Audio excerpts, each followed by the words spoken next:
Hey folks, my name is Cooper, and I am a solo developer working on my first ever video game called Discovery.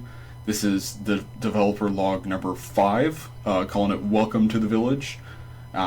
This game, Discovery, is about being a explorer for a futuristic company. As a employee of this company, you are tasked with going out and charting life on new planets. In this specific game, you are on a planet where you are discovering new plants, animals, flora, and fauna, and you stumble across a native sentient species. You sort of meet and get to know this species, but eventually you learn that your company is not necessarily willing to interact peacefully with this new race that you've discovered. And the story ensues from there. So, in this episode, I wanted to go over the village that I've built, sort of the art, the structure, the layout. This act, it's the second of 5 acts. It's kind of how I'm building the game. It's very dialogue heavy, and then I would say some combat sprinkled in towards the end. So I wanted to sort of give a layout of the village that I've built, and yeah, I'll kind of just jump into it. So, obviously, as a explorer on a distant planet, you come here on a spaceship. So this is the spaceship landing area. This is your friendly companion, the Discovery robot, Disco Bot,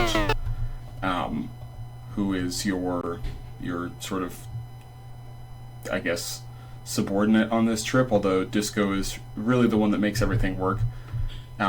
This is the village, a couple of bridges, some water tiles. These are the huts of the various villagers that you'll meet along the way. I don't have a good name for them yet. I've just been calling them villagers, at least in my mind. I have to think of something eventually. But I'll sort of show off the 3 main buildings that I've got. So this is the med bay. Medical center, hospital, whatever you want to think of it as. The wings, I know, make it kind of look like a church, but as you'll see eventually, the villagers have wings, which is why I decided to make that. This is probably the building I'm most proud of. I think it looks pretty cool, so I'm pretty happy with that one. You can go in. There's a cutscene where you start laying down this. So I haven't put in the logic to make it so that you're standing up when it's not in that cutscene. I'll have to do that eventually, but as you can see, this is one of the villagers, the inhabitants. That is Orwell. Orwell is the medical chief, just call him doctor, of the village. Let's see, over here, this is probably the design I think was coolest, although the art itself is not as impressive, I don't think. But this is the town's community center.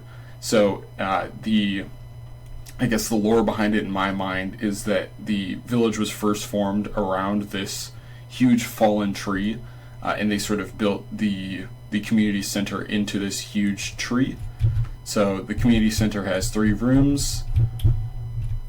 In here you have the library, as you can tell by the bookshelves, and these rooms are relatively barren for the time being. I'll add more, obviously, decoration in eventually, but I figure for right now it's better to just get the rooms, build out the designs, and then I can always, create art in my downtime. This is going to be a chapel of sorts, so hence the stained glass windows. And then this is going to be the gallery is what I'm calling it, sort of like an art studio, art gallery, etc. So you've got a couple of easels, and those will be picture frames. And eventually what I want to do, this will be a matter of whether I have time for it, but I want to tie this into the story where as you advance in the story, these rooms will grow.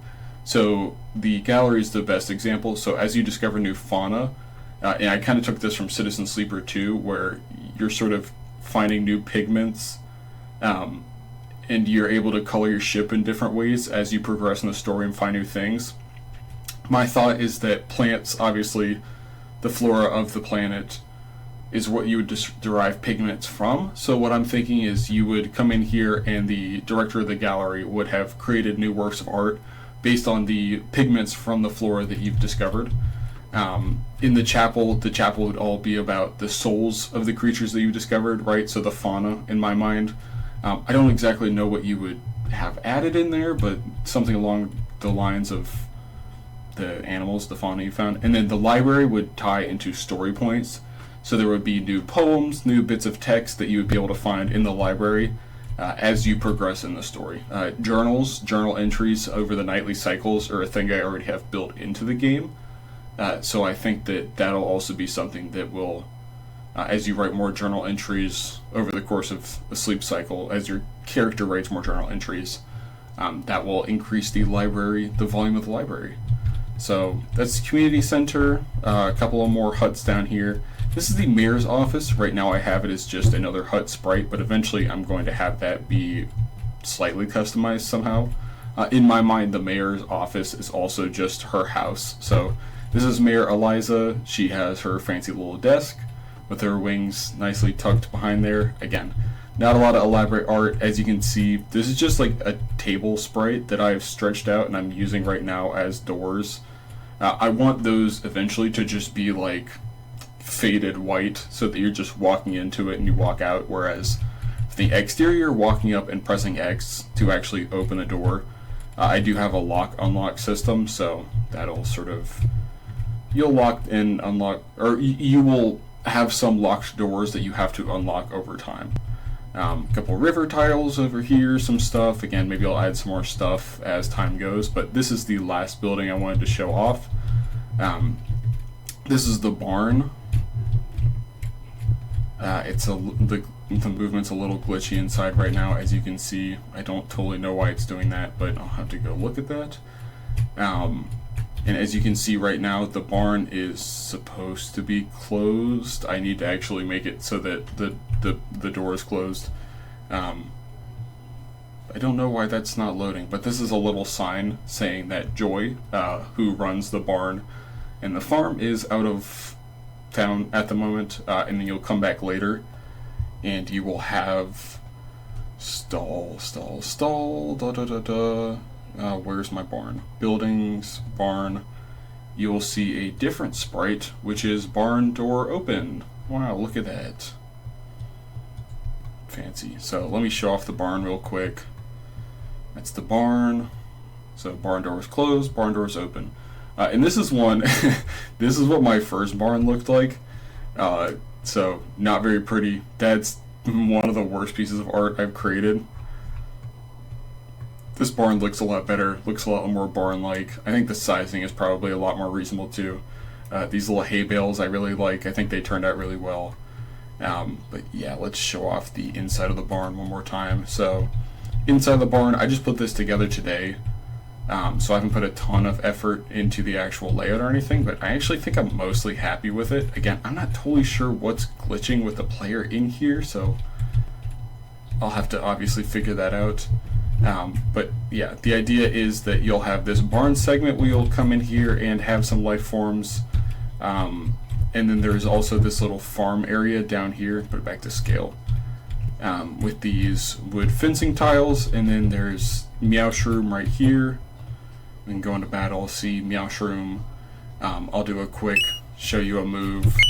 This is mostly all the same. I've made a couple of tweaks to it in terms of sort of showing the damage.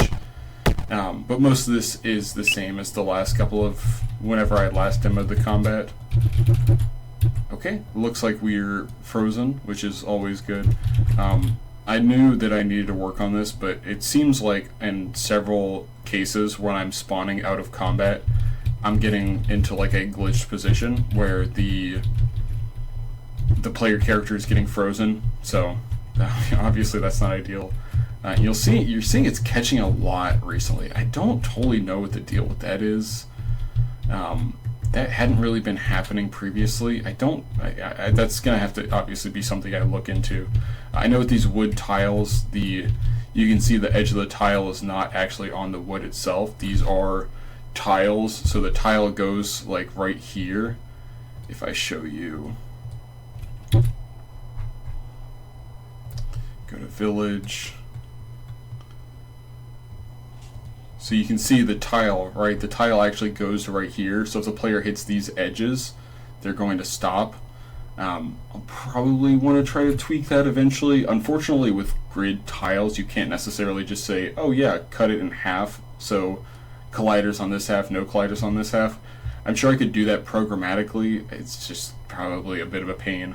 And it might be easier to just extend this tile out to the edge right there. That's probably what I'm going to want to do. But yeah, I think that's most of what I've got going on in my village. I've sort of showed off all the buildings. I didn't show off any dialogue, but maybe I could leave that for next time. Here's the inside of the ship. I think the inside of the ship is the same as when you last saw it, so I'll kind of just walk around a little bit.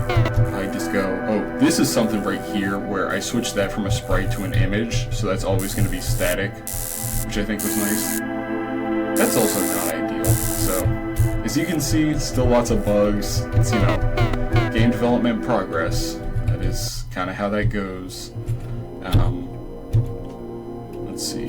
Oh yeah, okay, so real quick, I will show off one little just bit of dialogue, just because I'm here at this point and then I need to get ready for work. So this is when she got back to the barn. So you can see, I barely showed it off, but the barn doors were open now. Yeah, so here is, again, you can see it switches from Joy to Disco over here. I'm just kind of skimming through the dialogue. Yada yada yada. Disco is a big time yapper. She loves to talk. Just always saying stuff. I'm calling her Nurse Joy just because I like making little jokes. Also, my mom's name is Joy and she was a nurse, so it's a little reference right there. A little Easter egg, but obviously Nurse Joy from Pokemon as well. So yeah, in this is just her sort of giving us permission to scan the life forms in her barn. As you can see, once we went through that dialogue, when you check the hints button, that's what this is. I'm hitting H for like a hints thing. This is tied to each story node. So it's saying, oh, now you can battle. So.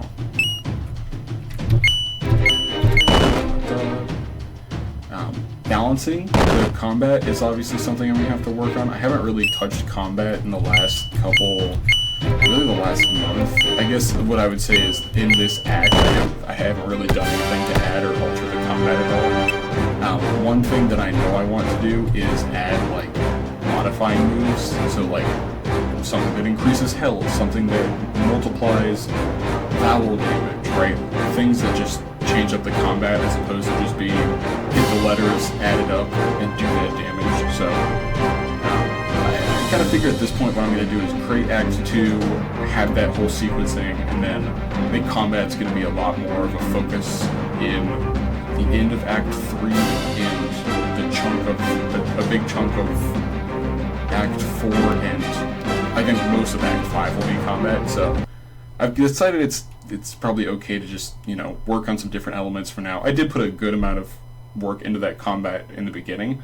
It's got a very sound base to it, so yeah, just wanted to show that off. That's sort of the progress I've made recently, and yeah, thanks for tuning in, y'all. Bye.